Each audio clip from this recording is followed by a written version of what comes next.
കുറച്ചുപേരെ നേരിട്ട് കാണുവാനും പ്രാർത്ഥിക്കാനും എല്ലാം കർത്താവ് ഒരുക്കിയ അവസരങ്ങൾക്കാണ് സ്തോത്രം. ഞാൻ എന്നെ സ്നേഹിക്കുന്ന ഒത്തിരി കുടുംബങ്ങൾ ഇവയിലുണ്ട്. അതിൽ പല പ്രിയപ്പെട്ടവർ ഇന്ന് രാത്രി ഇവിടെ ആയിരിക്കുന്നു. നിങ്ങൾ എല്ലാവരെയും ഓർത്ത് കർത്താവ് സ്തോത്രം ചെയ്യുന്നു. പിന്നെയും നിങ്ങളുടെ പ്രാർത്ഥനകളിൽ ഞങ്ങളെ ഓർക്കണമേ.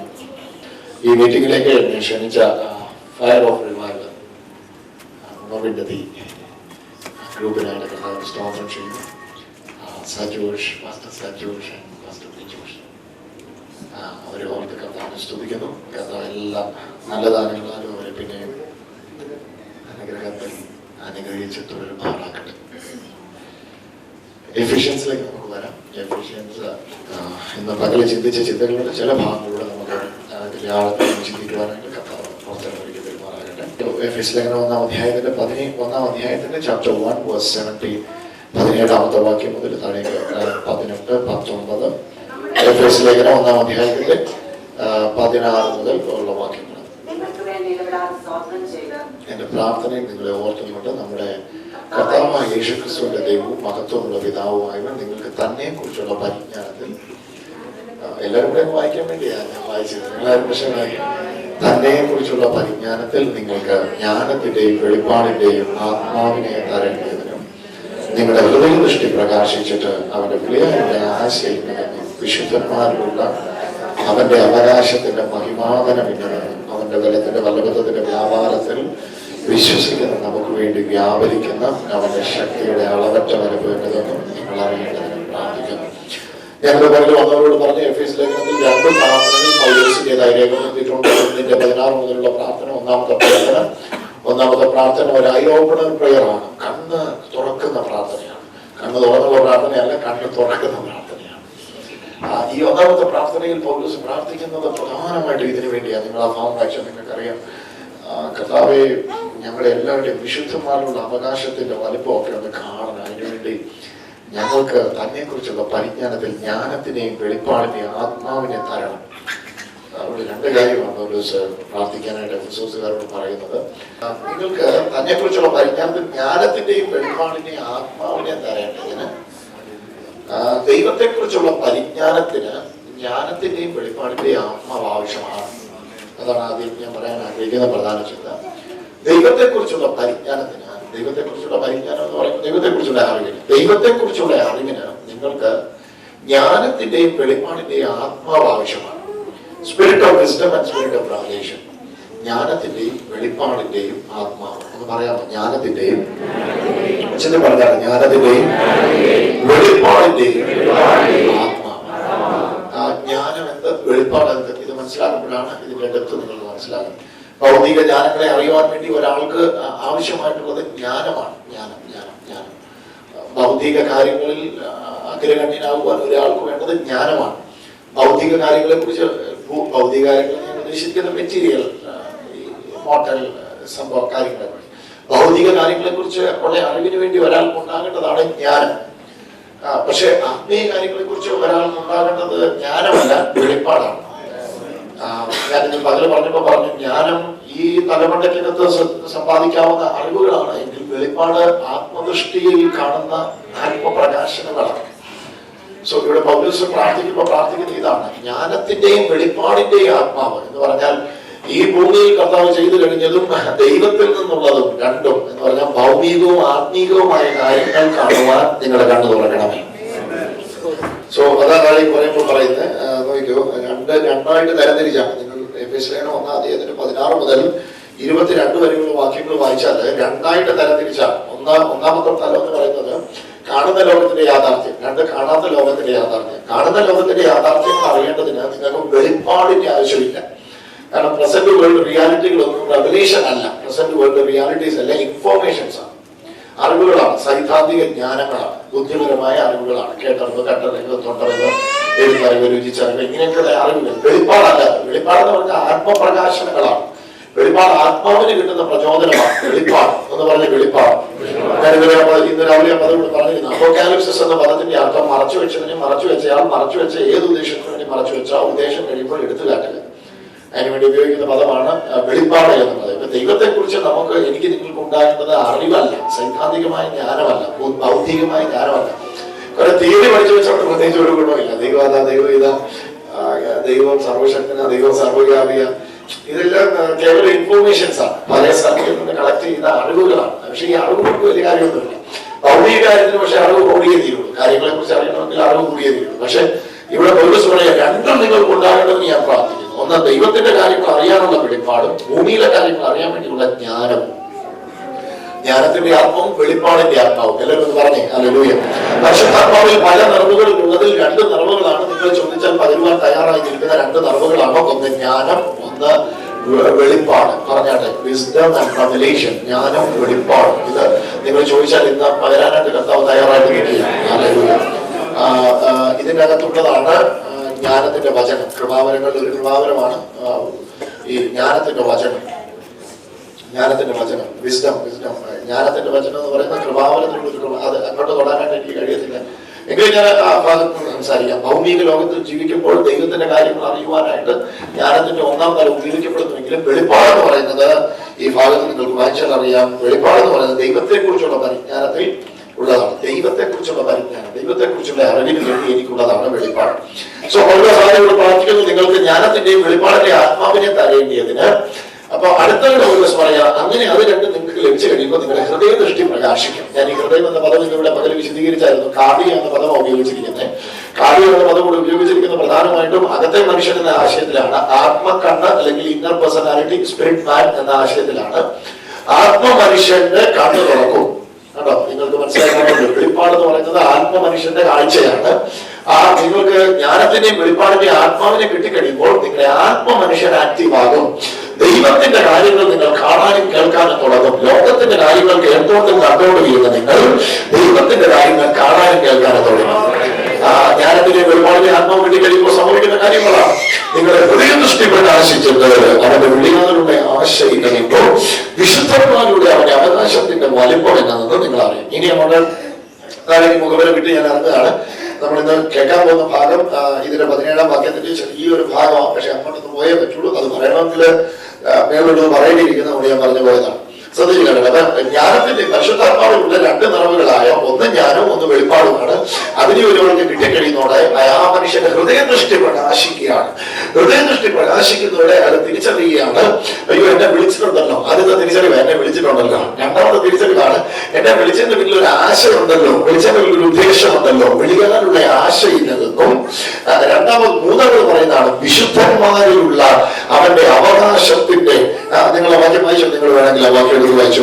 അവന്റെ വിളിയോടുള്ള ആശയില്ലെന്നും വിശുദ്ധന്മാരിലുള്ള അവന്റെ അവകാശത്തിന്റെ പരിപാലനമില്ലെന്നും. അവിടെ വിശുദ്ധന്മാരിലുള്ള, നിങ്ങൾ ശ്രദ്ധിക്കേണ്ട ഒരു വാക്യം, അത് നിങ്ങളുടെ ഹൃദയദൃഷ്ടി പ്രകാശിച്ചിട്ട് അവന്റെ വിളിയാരുടെ ആശയില്ലെന്നും വിശുദ്ധന്മാരിലുള്ള അവന്റെ അവകാശത്തിന്റെ വലുപ്പം. പരിപാലനം എന്ന പദത്തെ ഇനി ഞാൻ വലിപ്പം എന്ന പദം കൊണ്ട് ഇവിടെ വിശദീകരിക്കുകയാണ്. എന്നിലുള്ള യേശുവിന്റെ അവകാശത്തിന്റെ വലുപ്പം ഇന്നതെന്ന് നിങ്ങൾ അറിയേണ്ടതിന് പ്രാർത്ഥിക്കും. ഹല്ലേലൂയ. എന്നിലുള്ള യേശുവിന്റെ അവകാശത്തിന്റെ വലുപ്പം എന്നതെന്ന് നിങ്ങൾ അറിയേണ്ടതിന് പ്രാർത്ഥിക്കുന്നു. നിങ്ങളിൽ യേശുവിന്റെ അവകാശമുണ്ട്. നിങ്ങളിൽ യേശുവിന്റെ അവകാശമുണ്ട്. നിങ്ങൾക്ക് സന്തോഷമാണെങ്കിൽ അത് പറഞ്ഞ യേശുവിന്റെ അവകാശമുണ്ട്. അതെങ്ങനെ മനസ്സിലായി? അവനെ സകലത്തിനും അവകാശിയാക്കി വെച്ചു. അവൻ എന്നെ സകലത്തിനും അവകാശിയാക്കി മാറ്റി. അവൻ സകലത്തിന് കാരണഭൂതൻ, അവൻ സകലത്തിന് അവകാശി. ഉളവായതൊന്നും അവനെ കൂടാതെ ഉളവായതല്ല. അവൻ സകലത്തിന്റെ അവകാശിയായി മാറി, അവനെ അവകാശിയാക്കി മാറ്റി. ആരവനെ അവകാശിയാക്കി മാറ്റിയോ അവൻ എന്നെ അവകാശിയാക്കി മാറ്റി. അവകാശി പറഞ്ഞു ഇവ അവകാശി, അവകാശിയായ യേശു പറഞ്ഞു ഈ നിൽക്കുന്നവൻ അവകാശി. അപ്പൊ എന്നിൽ ഇന്ന് അവന്റെ അവകാശമുണ്ട്. എന്നിൽ ഇന്ന് ക്രിസ്തുവിന്റെ അവകാശമുണ്ട്. വിശുദ്ധന്മാരിലുള്ള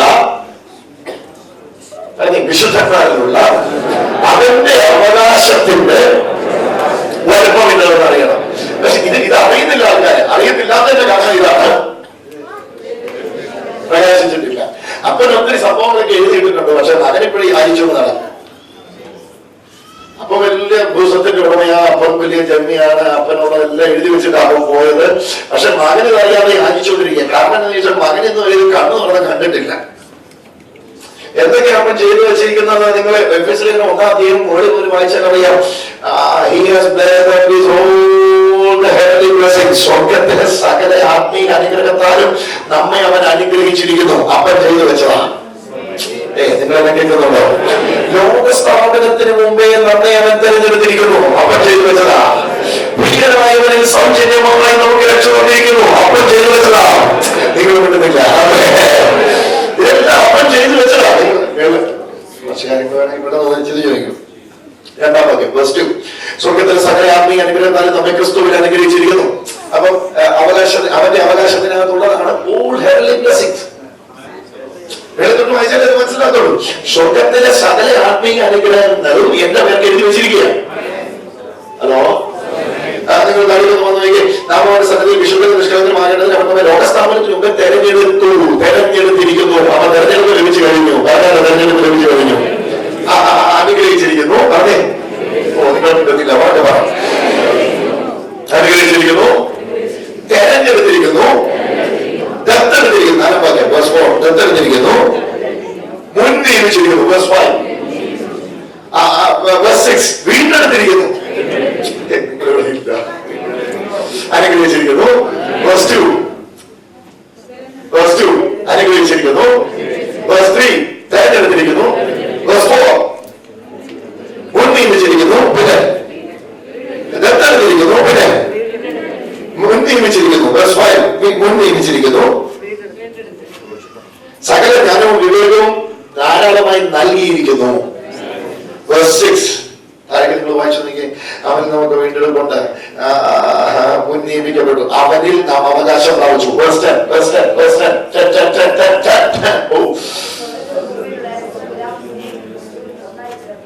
9. ഒമ്പതാം വാക്യം. അവനിൽ താൻ ഉന്നയിച്ച തന്റെ പ്രസാദത്തിന് എഴുത്തുന്ന ആ മർമ്മം നമ്മളോട് അവൻ അറിയിച്ചു. അടുത്തത് അവനെ സകലത്തിന് നിങ്ങൾ ഈ വാക്യത്തിലേക്ക് വന്നേ. അവനിൽ നമുക്ക് എത്ര വാക്യത്?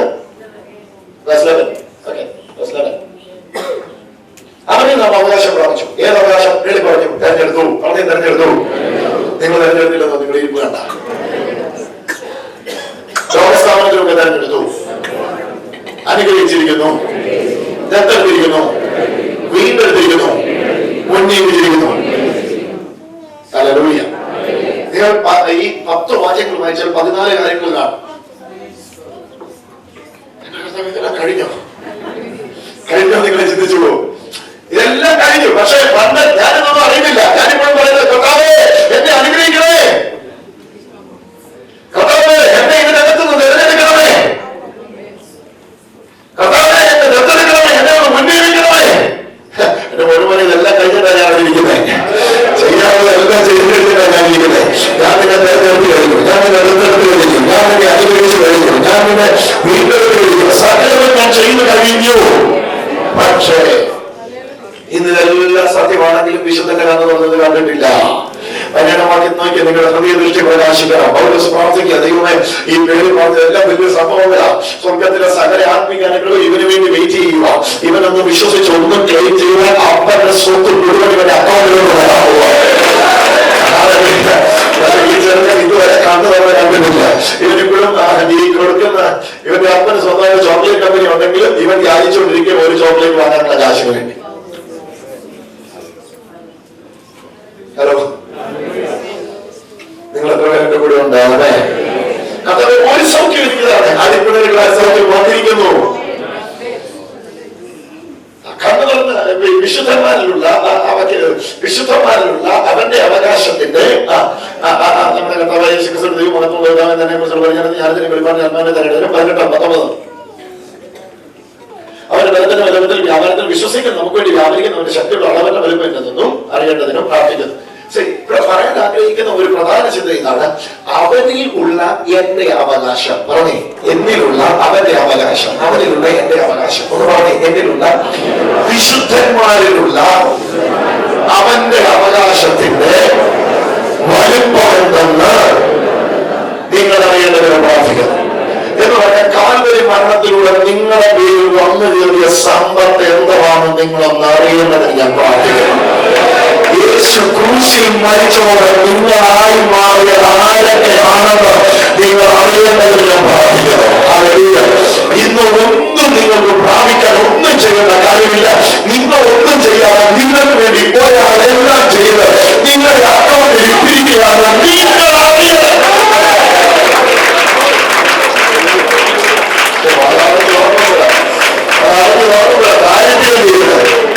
അതറിഞ്ഞു തുടങ്ങുമ്പോഴാണ് വിട്ടുവയ്ക്കാൻ പറയുന്നത്. അതറിഞ്ഞു തുടങ്ങുമ്പോഴാണ് വിട്ടുവയ്ക്കാൻ പറയുന്നത്. ഇന്ന് പലരും രോഗികൾക്ക് വേണ്ടി പ്രാർത്ഥിക്കുമ്പോൾ ചിന്തിക്കുന്ന എങ്ങനെയാണ്? ദൈവമേ സൗഖ്യം ആകുമായിരിക്കുമോ? അവകാശമല്ല രോഗസൗഖ്യം, അവകാശമായ രോഗസൗഖ്യം. ദൈവമേ സാമ്പത്തികമായിട്ട് ഞാൻ അനുഗ്രഹിക്കപ്പെടുമായിരിക്കുമോ? പെടുവായിരിക്കുമോ? നീ അനുഗ്രഹിക്കപ്പെട്ടിരിക്കും. എന്നാ കാര്യമെന്നറിയോ? നിനക്ക് വേണ്ടി ഇതെല്ലാം അവകാശം എഴുതി വെച്ചിരിക്കുകയാണ്. എത്ര പേര് പറയും അവകാശം എഴുതി വെച്ചിരിക്കുകയാണ്?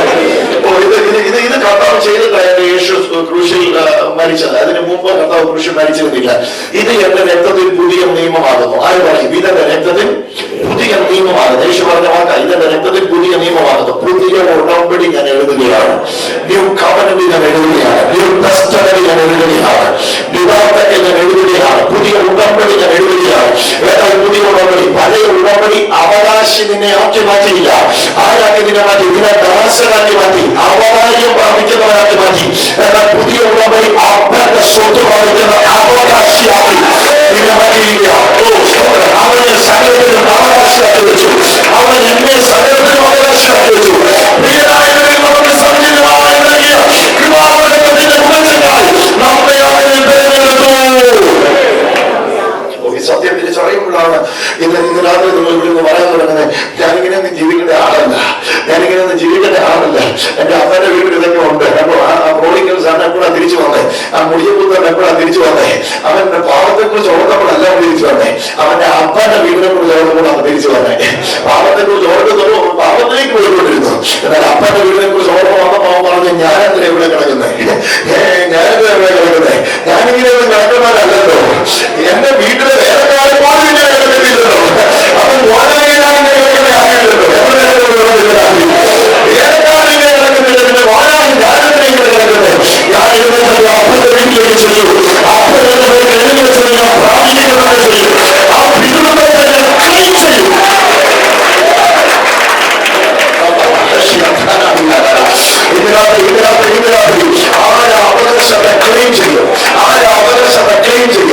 ഈ പട്ടണത്തിൽ തലമുയർത്തി മാനിക്കപ്പെടാൻ ദൈവത്തിനെ വിളിച്ചിരിക്കുന്നതാണ് നീ വിശ്വസിക്കുന്നെങ്കിൽ പിന്നെ അപകടത്തിന് നീ ചെവി കൊടുക്കട്ടെ.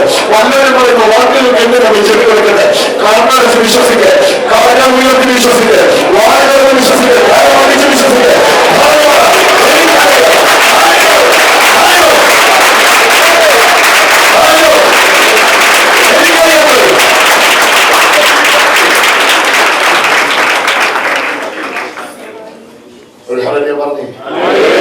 ഇന്ന് നിങ്ങൾ തിരിച്ചറിയുക, എന്നെ അവകാശിയാക്കി പറഞ്ഞാൽ എന്നെ അവകാശിയാക്കി വിശുദ്ധന്മാരിലുള്ള വിശുദ്ധന്മാരിലുള്ള വിശുദ്ധന്മാരിലുള്ള വിശുദ്ധന്മാരിലുള്ള വിശുദ്ധന്മാരിലുള്ള പറഞ്ഞെ വിശുദ്ധന്മാരിലുള്ള 17 വിശുദ്ധന്മാരിലുള്ള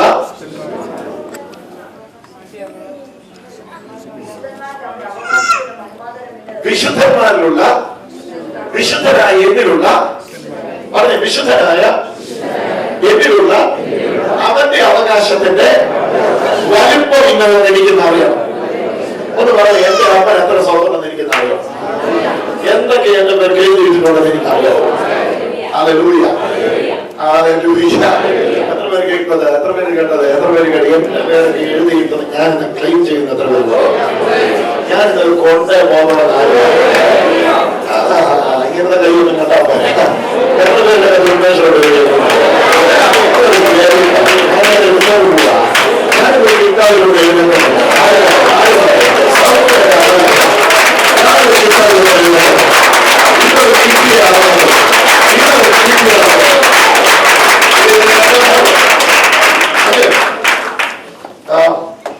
വിശുദ്ധന്മാരുള്ളവന്റെ അവകാശത്തിന്റെ മതിവാദന ഇന്നതെന്നും അടുത്തത്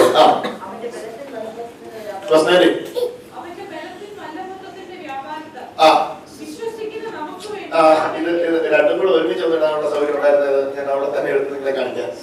15 വാക്യം വെച്ച് ഓക്കെ. വിശുദ്ധന്മാരുള്ള അവന്റെ അവകാശത്തിന്റെ വലിപ്പം ഒന്ന് പറഞ്ഞ. വിശുദ്ധന്മാരിലുള്ള യേശുവിന്റെ അവകാശത്തിന്റെ വലിപ്പം. ഇനി 10 വാക്യം വന്നിട്ട് എങ്ങനെയാണ് വ്യാപരിക്കുന്നത് നോക്കിയോ. അവന്റെ ബലത്തിന്റെ വല്ലഭത്വത്തിന്റെ വ്യാപാരത്താൽ ആർക്ക് വേണ്ടി? വിശ്വസിക്കുന്ന നമുക്ക് വേണ്ടി. അവന്റെ അവകാശം അവന്റെ ബലത്തോടെ വിശ്വസിക്കുന്ന എനിക്ക് വേണ്ടി.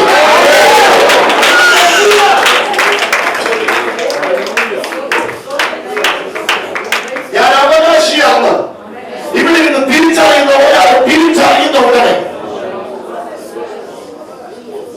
ആ തിരിച്ചറിയുന്നവന് വേണ്ടി തിരിച്ചറിയുന്നവന് വേണ്ടി അങ്ങനെ തിരിച്ചറിയുന്നവന് വേണ്ടി അവന്റെ അവകാശത്തിന്റെ മഹിമാഫലം. ഞാൻ പറഞ്ഞില്ല, അവന്റെ അവകാശത്തിന്റെ വലുപ്പം. നിന്റെ പേർക്ക് എഴുതി വെച്ച ആ എഴുത്തിന്റെ വലുപ്പം, എന്റെ പേർക്ക് എഴുതി വെച്ച സമ്പത്തിന്റെ വലുപ്പം വിശ്വസിക്കുന്ന എനിക്ക് വേണ്ടി, വിശ്വസിക്കുന്ന എനിക്ക് വേണ്ടി 19 വിശ്വസിക്കുന്ന എനിക്ക് വേണ്ടി വ്യാപരിക്കുന്ന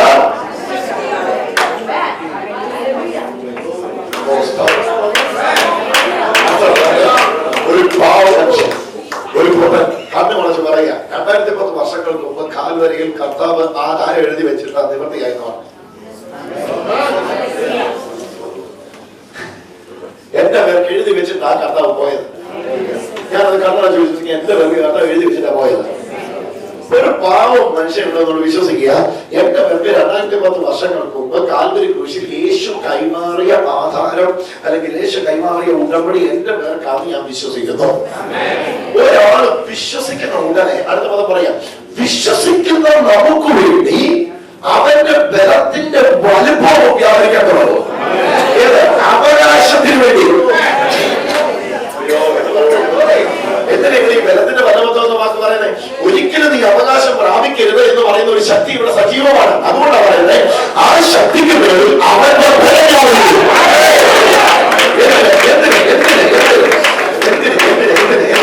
എന്തിനവന്റെ ബലം വ്യാപരിക്കും? എന്തിനവന്റെ ബലം വ്യാപരിക്കും? നിന്റെ അവകാശം നിനക്ക് നേടിത്തരാൻ വേണ്ടി അവന്റെ ബലം വ്യാപരിക്കും.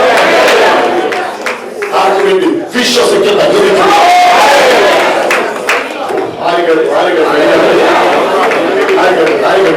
വിശ്വസിക്കുന്ന എനിക്ക് വേണ്ടി. ഒന്ന് പറഞ്ഞ വിശ്വസിക്കുന്ന എനിക്ക് വേണ്ടി. ഇവിടെ ഒരു ഭാവം ഒരു ആദ്യമായിട്ട് വന്നവർ രണ്ടാമത് ഒരു പറഞ്ഞത് വിശ്വസിക്കുക. ഈ എന്തൊക്കെ പറയുന്നത് എന്താണെന്ന് വിശ്വസിക്കാം. എന്റെ പേര് കർത്താവിനെ എഴുതി വെച്ചിട്ടാണ് മരിച്ചത്. സോ അതിന്റെ വിശ്വാസത്തെ ഏറ്റെടുക്കുന്നുണ്ട്. ഒരു സാധാരണക്കാരൻ ഇവിടെ നിന്നുകൊണ്ട് വെറുതെ ഹൃദയം കൊണ്ട് വിശ്വസിച്ച് വെറുതെ വായ കൊണ്ട് പറയുന്നുള്ളത് ഒരു ശക്തി വ്യാപരിക്കുക. എന്തിനു വേണ്ടിയാ ശക്തി വ്യാപരിക്കുന്നറിയോ? ഇവൻ ഇത് വിശ്വസിക്കുന്നു. ഏത്? ഇവന്റെ പേർക്ക് ഇതിനെ എഴുതി വെച്ചത് ഇവൻ വിശ്വസിക്കുന്നു. അതുകൊണ്ട് ഇനി ഇതിന് കൊടുക്കാതിരിക്കാൻ എനിക്ക് പറ്റുന്നില്ല. വിശ്വസിക്കുന്ന ഇവന് വേണ്ടി